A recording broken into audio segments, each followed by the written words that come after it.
আজকের এই গভীর বিশ্লেষণে সবাইকে স্বাগত। শুরুতেই একটা বিষয় একটু কল্পনা করা যাক। একটি দেশ যার আয়তন সুবিশাল, যেখানে ভাষার কোনো শেষ নেই, সংস্কৃতির বৈচিত্র্য একেবারে অসীম। আর ভৌগোলিক ভিন্নতা তো প্রতিটি রাজ্যেই একেবারে স্পষ্ট। একদমই তাই। তো এমন একটি দেশকে মাত্র একটি নির্দেশিকা বা একটা রুল বুক দিয়ে কিভাবে সুশৃঙ্খলভাবে পরিচালনা করা সম্ভব, ঠিক এই কৌতূহল জাগানো প্রশ্নটি দিয়েই শুরু হচ্ছে আমাদের আজকের মিশন। আর আজকের এই আলোচনার জন্য আমরা ঘাটাঘাটি করেছি ভারতের গণপরিষদের পুরনো বিতর্ক, ঐতিহাসিক বিশ্লেষণ আর আইনি বিশেষজ্ঞদের বেশ কিছু গভীর আর্টিকেল। হ্যাঁ, এবং অবশ্যই খোদ সংবিধানের মূল পাঠ।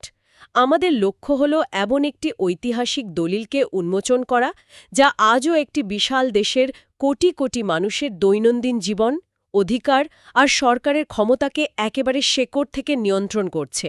অর্থাৎ আমাদের আজকের আলোচনার কেন্দ্রবিন্দু হল ভারতের সংবিধান, এর মূল উৎস, এর ভেতরের সবচেয়ে চমকপ্রদ দিকগুলো, মানে আইনি কাঠামোর পেছনের দর্শন, সবকিছু নিয়েই আজ আমরা এক বিস্তৃত যাত্রায় বেরোচ্ছি। তো এই যাত্রার প্রেক্ষাপটটি বুঝতে গেলে আমাদের একটু ইতিহাসে ফিরে তাকাতে হবে, ঠিক যেখান থেকে আমাদের হাতে থাকা ঐতিহাসিক সূত্রগুলো কথা বলতে শুরু করে। হ্যাঁ, ভারতের গণপরিষদ দীর্ঘ আলাপ আলোচনা এবং বিতর্কের পর ১৯৪৯ সালের ২৬শে নভেম্বর এই নতুন সংবিধানটি আনুষ্ঠানিকভাবে গ্রহণ করে। আর এটি সম্পূর্ণভাবে কার্যকর হয় এর ঠিক কিছুদিন পর, ১৯৫০ সালের ২৬শে জানুয়ারি। যাদের মনে এই তারিখগুলো নিয়ে কৌতূহল আছে তাদের জন্য বলি, এটা কিন্তু সাধারণ কোনো আইন বা নিয়মের বই নয়, যা চাইলেই এড়িয়ে যাওয়া যায়। একদম না। এটি হলো একটি দেশের সর্বোচ্চ আইন, মানে supreme law of the land. রাষ্ট্র পরিচালনার প্রধান তিনটি অঙ্গ, শাসন বিভাগ বা এক্সিকিউটিভ, আইনসভা বা লেজিসলেচার এবং বিচার ব্যবস্থা বা জুডিশিয়ারি, এদের সমস্ত ক্ষমতা এবং সীমাবদ্ধতার একমাত্র উৎস হল এই দলিল। ঠিক, সংবিধানে অনুমতি দেওয়া নেই এমন কোনো কাজই রাষ্ট্র বৈধভাবে করতে পারে না। অর্থাৎ রাষ্ট্রের অস্তিত্বই পুরোপুরি এই দলিলের ওপর নির্ভরশীল। আর এই যে এত বড় এবং শক্তিশালী একটা রুলবুক, এর তো একটা মূল দর্শন থাকা দরকার, তাই না? সেই দর্শনটাই হলো প্রস্তাবনা বা প্রিয়াম্বল।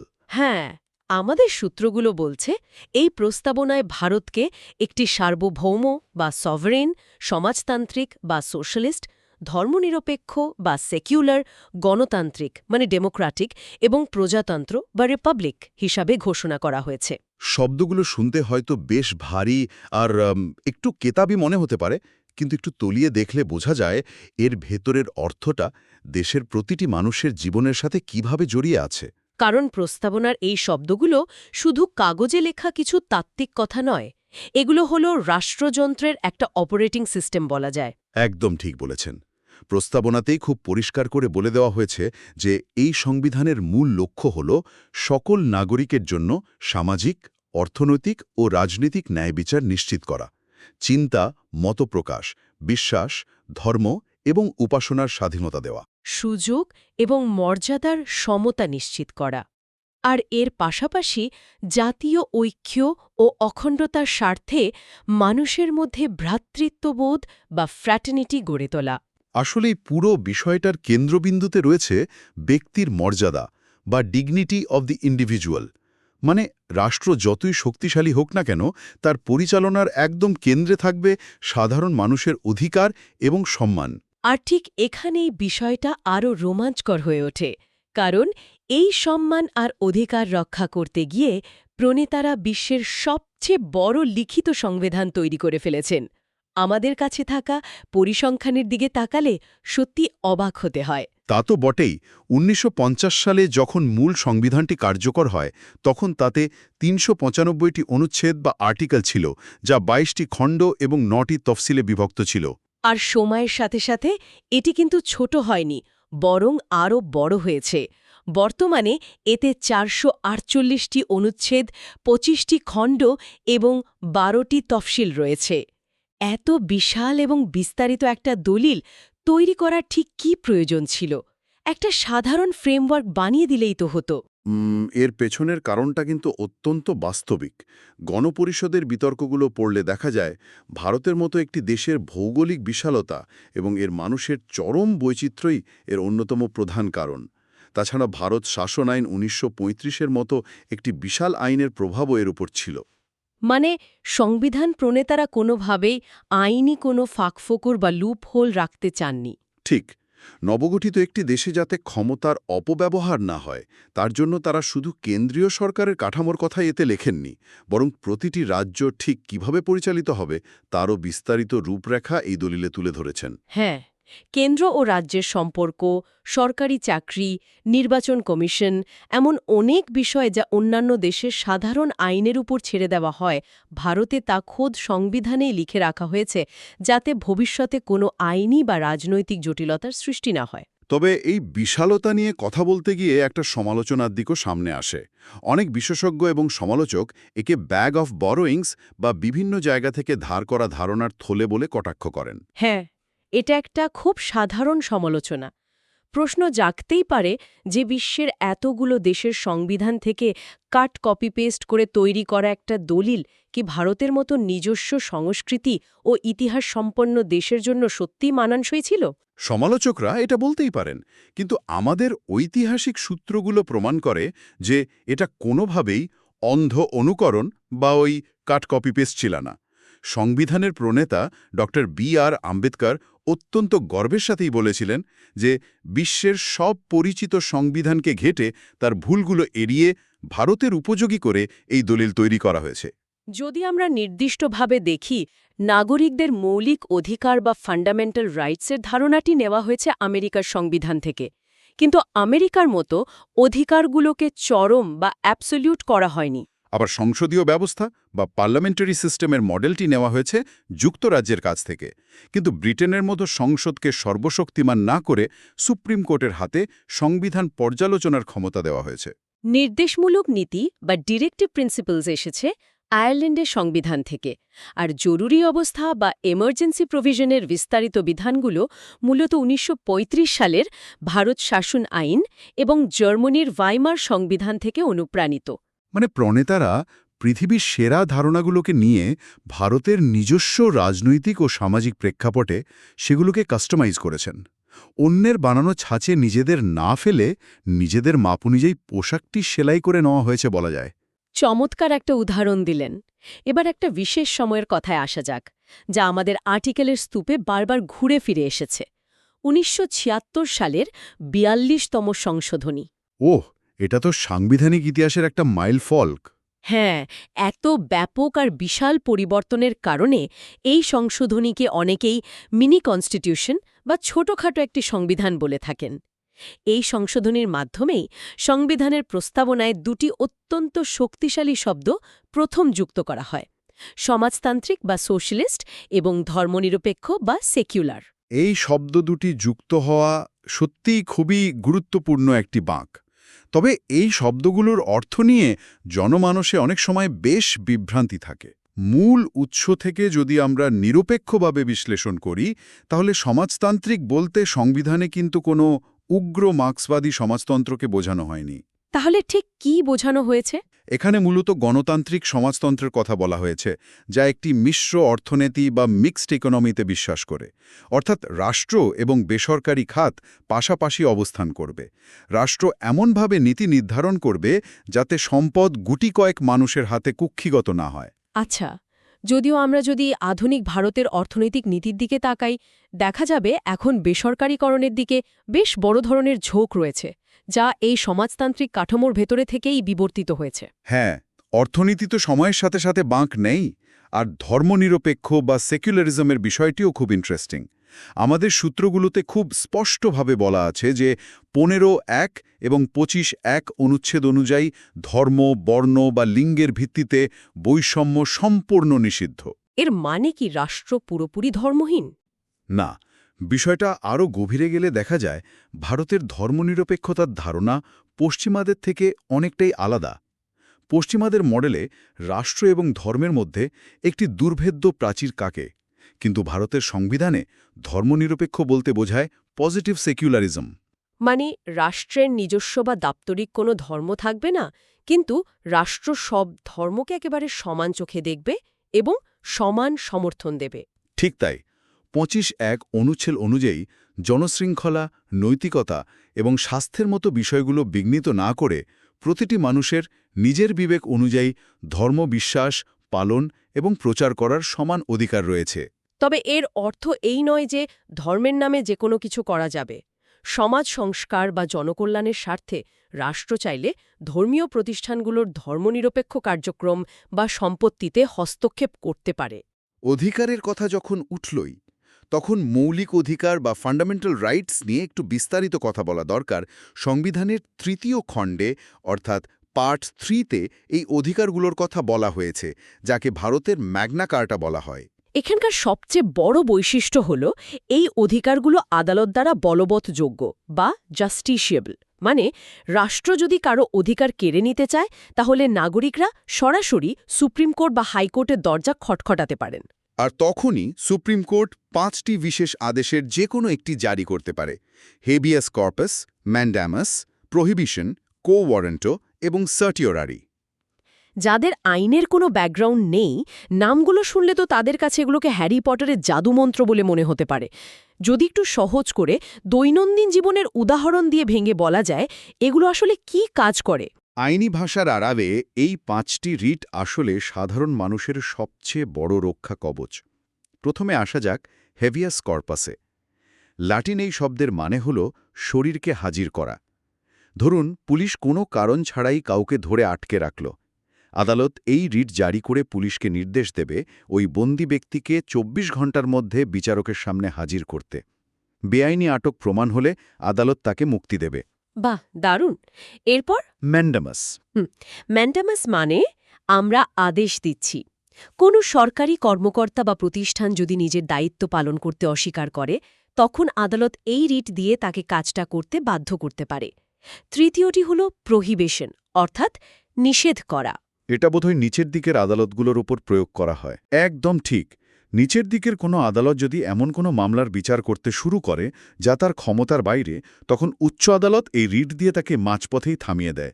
সার্টিওরারি অনেকটা প্রহিবিশনের মতোই, তবে এটি দেওয়া হয় রায় ঘোষণার পর।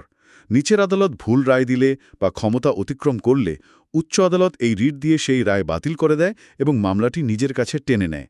আর শেষটি হল কো ওয়ারেন্টো, অর্থাৎ কোন অধিকারে। কেউ যদি বেআইনিভাবে কোনো সরকারি পদ দখল করে বসে থাকে, আদালত এই রিট দিয়ে তাকে প্রশ্ন করতে পারে যে সে কোন যোগ্যতায় ওই পদে বসেছে, এবং সন্তোষজনক উত্তর না পেলে তাকে পদচ্যুত করতে পারে। এই ব্যাখ্যাটা সত্যি খুব কাজের।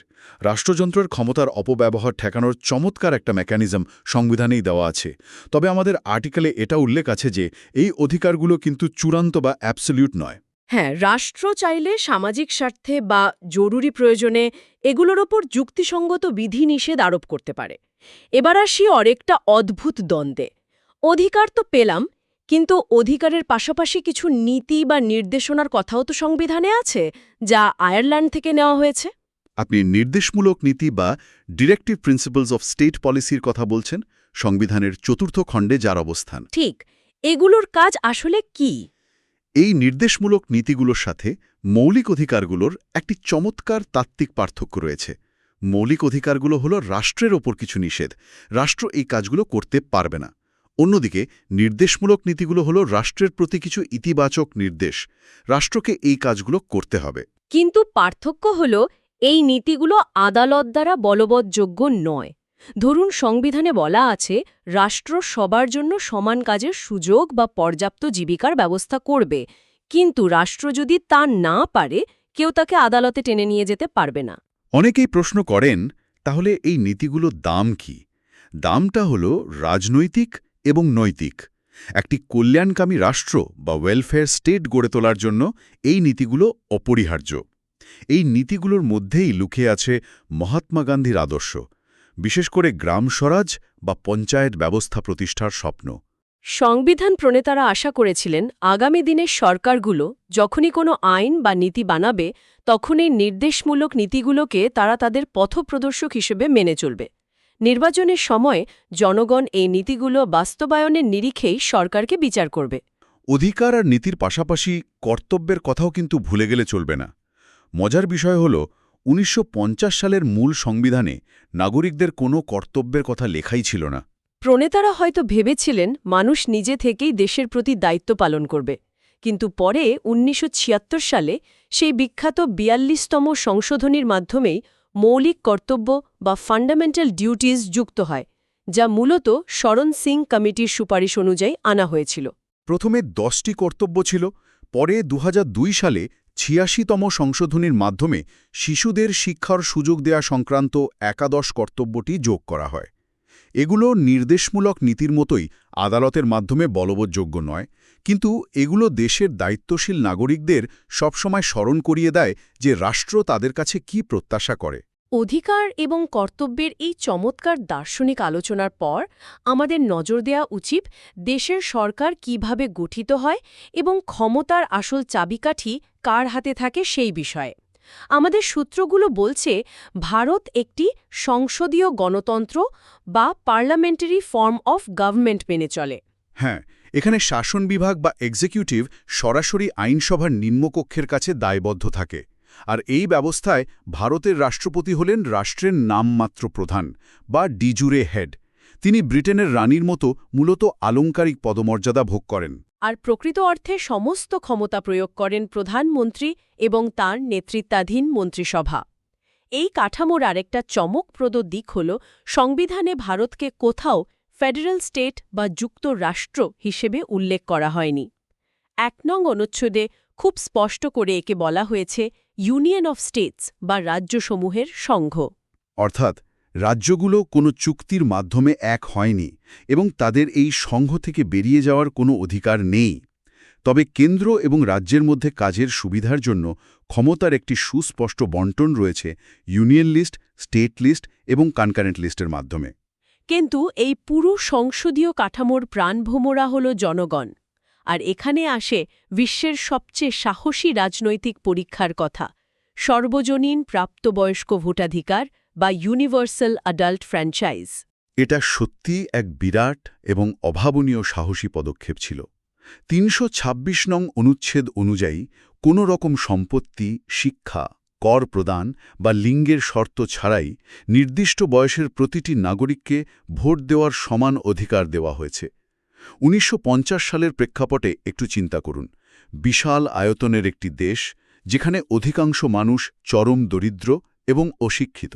পশ্চিমা দুনিয়ার অনেক তথাকথিত উন্নত গণতন্ত্র তখন পর্যন্ত তাদের সব নাগরিককে, বিশেষ করে নারীদের ভোটের অধিকার দেয়নি।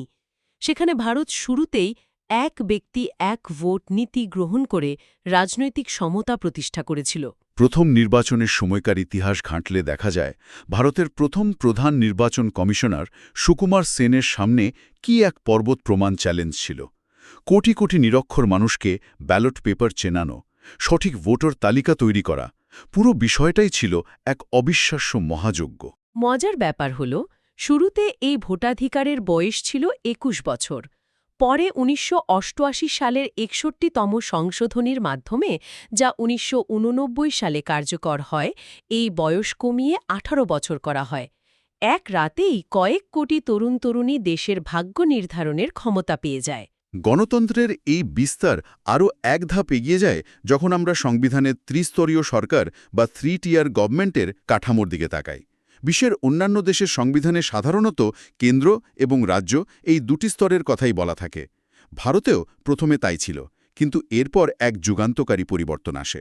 সেই পরিবর্তনটি আসে ১৯৯২ সালে ৭৩তম সংশোধনীর মাধ্যমে সংবিধানের নবম খণ্ড বা পার্ট ৯ এবং ১১তম তফসিল যুক্ত করে গ্রামীণ স্থানীয় সরকার মানে পঞ্চায়েতকে সাংবিধানিক স্বীকৃতি দেওয়া হয়। একইভাবে ৭৪তম সংশোধনীর মাধ্যমে নবম খ বা পার্ট ৯ এ খণ্ড এবং ১২তম তফসিল যুক্ত করে শহরাঞ্চলের জন্য পৌরসভা বা মিউনিসিপ্যালিটি গঠন করা হয়। এই পরিবর্তনের ফলে ক্ষমতার প্রকৃত বিকেন্দ্রীকরণ ঘটে। ক্ষমতা শুধু রাজধানী দিল্লি বা রাজ্যের রাজধানীতে আটকে না থেকে সরাসরি গ্রামের বটতলা বা শহরের ওয়ার্ড পর্যন্ত পৌঁছে যায়। সাধারণ মানুষ একদম তৃণমূল স্তরে নিজেদের স্থানীয় সরকার পরিচালনায় এবং নিজেদের উন্নয়নের রূপরেখা তৈরিতে সরাসরি যুক্ত হওয়ার আইনি অধিকার লাভ করে। ক্ষমতার এই তৃণমূল পর্যায় পর্যন্ত বিস্তার সত্যি দারুণ একটা বিষয়। আমাদের আজকের এই দীর্ঘ আলোচনায় আরও কিছু গুরুত্বপূর্ণ দিক খুব দ্রুত কিন্তু স্পষ্টভাবে ছুঁয়ে যাওয়া দরকার। যেমন ধরুন নাগরিকত্ব। আমেরিকার মতো দেশে কিন্তু দ্বৈত নাগরিকত্ব দেখা যায়, মানে কেন্দ্রের এক নাগরিকত্ব আর আপনি যে রাজ্যে বাস করেন তার আলাদা নাগরিকত্ব। কিন্তু ভারতে এত বৈচিত্র্য থাকার সত্ত্বেও সবার জন্য কেবল একক নাগরিকত্ব বা সিঙ্গল সিটিজেনশিপ রয়েছে। কেউ পাঞ্জাবের হন বা তামিলনাড়ুর, তিনি শুধুই ভারতের নাগরিক। এর পাশাপাশি বলতে হয় স্বাধীন বিচার ব্যবস্থা বা ইন্ডিপেন্ডেন্ট জুডিশিয়ারির কথা। সংবিধানে একটি সুসংহত এবং সম্পূর্ণ স্বাধীন বিচার ব্যবস্থার কথা বলা হয়েছে, যার একদম শীর্ষে অবস্থান করছে দেশের সুপ্রিম কোর্ট এবং তার নিচে রয়েছে রাজ্য স্তরের হাইকোর্টগুলো। বিচারকদের নিয়োগ, তাদের বেতন এবং তাদের কাজ এমনভাবে সুরক্ষিত করা হয়েছে যাতে তারা আইনসভা বা শাসন বিভাগের কোনো রকম রাজনৈতিক প্রভাব ছাড়াই কাজ করতে পারেন। সুপ্রিম কোর্ট কেবল আপিলের সর্বোচ্চ আদালতই নয়, এটি নাগরিকদের মৌলিক অধিকারের গ্যারান্টার এবং স্বয়ং সংবিধানের চরম রক্ষক। ভাষা এবং সমাজের পিছিয়ে পড়া অংশের জন্য সংবিধানে বিশেষ কিছু দিক রয়েছে। কেন্দ্রীয় সরকারের দাপ্তরিক ভাষা বা ল্যাঙ্গুয়েজ পলিসি হিসেবে মূলত হিন্দি এবং ইংরেজির কথা বলা হয়েছে, কিন্তু কোনো ভাষাকেই জোর করে চাপিয়ে দেওয়া হয়নি। হ্যাঁ, প্রতিটি রাজ্য চাইলে তাদের নিজেদের মানুষের বলা যে কোনো ভাষাকেও তাদের নিজস্ব দাপ্তরিক ভাষা হিসেবে গ্রহণ করতে পারে। আর সমাজের তফসিলি জাতি ও উপজাতিদের এবং অন্যান্য পিছিয়ে পড়া অংশের জন্য বিশেষ ছাড় ও সুবিধার ব্যবস্থা রয়েছে। সংসদ, রাজ্য আইনসভা, স্থানীয় সংস্থা থেকে শুরু করে সরকারি চাকরি এবং সমস্ত সরকারি শিক্ষা প্রতিষ্ঠানেও তাদের জন্য আসন সংরক্ষণের বিস্তারিত বিধান রাখা হয়েছে, যাতে ঐতিহাসিক বঞ্চনার অবসান ঘটিয়ে তাদের মূল স্রোতে তুলে আনা যায়। এই বিশাল এবং বিস্তারিত সংবিধানের আরেকটি অত্যন্ত অনন্য বৈশিষ্ট্য হল এর নমনীয়তা এবং কঠোরতার চমৎকার ভারসাম্য, মানে synthesis of rigidity and flexibility. সংবিধান সংশোধন করার জন্য মূলত ৩ ধরনের প্রক্রিয়ার কথা বলা হয়েছে। প্রথমত, কিছু সাধারণ বিষয়, যেমন নতুন রাজ্য গঠন বা রাজ্যের সীমানা পরিবর্তন, এগুলো সংসদের উভয় কক্ষের সাধারণ সংখ্যাগরিষ্ঠতাতেই খুব সহজে পরিবর্তন করা যায়। দ্বিতীয়ত, মৌলিক অধিকার বা নির্দেশমূলক নীতির মতো বিশেষ পরিবর্তনের জন্য সংসদের বিশেষ সংখ্যাগরিষ্ঠতা প্রয়োজন হয়। অর্থাৎ মোট সদস্যের সংখ্যাগরিষ্ঠতা এবং উপস্থিত ও ভোটদানকারী সদস্যদের অন্তত 2/3 ভোটের প্রয়োজন হয়। আর তৃতীয়ত, যেগুলো সবচেয়ে সংবেদনশীল বিষয়, যেমন কেন্দ্র রাজ্য সম্পর্ক, সুপ্রিম কোর্টের ক্ষমতা বা রাষ্ট্রপতির নির্বাচন, সেখানে এই সংসদের বিশেষ সংখ্যাগরিষ্ঠতার পাশাপাশি দেশের অন্তত অর্ধেক বা 50% রাজ্যের আইনসভার অনুমোদনেরও দরকার হয়। এই ত্রিস্তরীয় ব্যবস্থাটি নিশ্চিত করে যে সংবিধান যেন সময়ের সাথে তাল মিলিয়ে চলতে পারে, আবার কেউ যেন চাইলেই খুব সহজে তার রাজনৈতিক ফায়দার জন্য এর মূল কাঠামো বা ফেডারেল চরিত্র ভেঙে ফেলতে না পারে। আর সবশেষে যে বিষয়টি না বললেই নয়, তা হল জরুরি অবস্থা বা ইমার্জেন্সি প্রভিশনস। স্বাভাবিক সময়ে দেশ একভাবে চলে, কেন্দ্র এবং রাজ্য তাদের নিজ নিজ ক্ষমতা ভোগ করে, কিন্তু কোনো বড় বিপদের সময় কি হবে? দ্বিতীয়টি হল ৩৫৬ অনুচ্ছেদ অনুযায়ী রাজ্যের সাংবিধানিক অচলাবস্থা, বা যাকে আমরা সাধারণভাবে রাষ্ট্রপতির শাসন বলে থাকি। রাজ্যের শাসন ব্যবস্থা যদি সংবিধান অনুযায়ী চলতে ব্যর্থ হয়, তখন কেন্দ্র সেই রাজ্যের নিয়ন্ত্রণ নিতে পারে। আর তৃতীয়টি হল ৩৬০ অনুচ্ছেদ অনুযায়ী আর্থিক জরুরি অবস্থা বা ফাইন্যান্সিয়াল ইমার্জেন্সি, যখন দেশের বা কোনো অংশের আর্থিক পরিস্থিতি চরম ঝুঁকির মুখে পড়ে।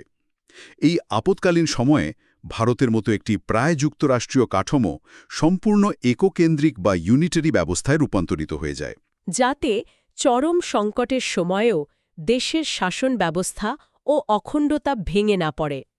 এতক্ষণ ধরে ঐতিহাসিক দলিল থেকে শুরু করে বর্তমান সময় পর্যন্ত আমরা যা যা জানলাম, এবার তার একটা সারসংক্ষেপ টেনে দেওয়া যাক।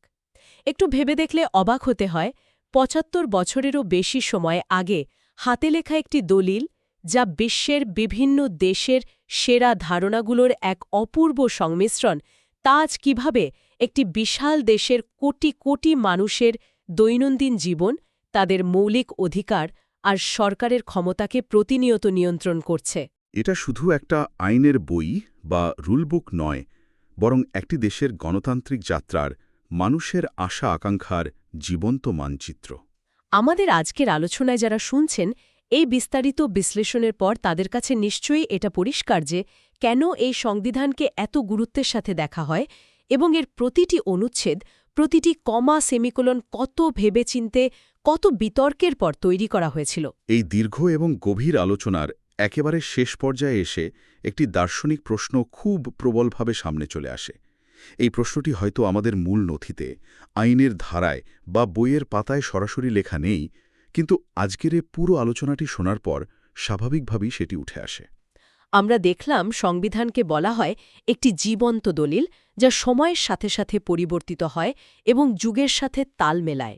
গ্রিক পুরাণে সেই বিখ্যাত শিপ অফ থিসিয়াসের প্যারাডক্সের মতো।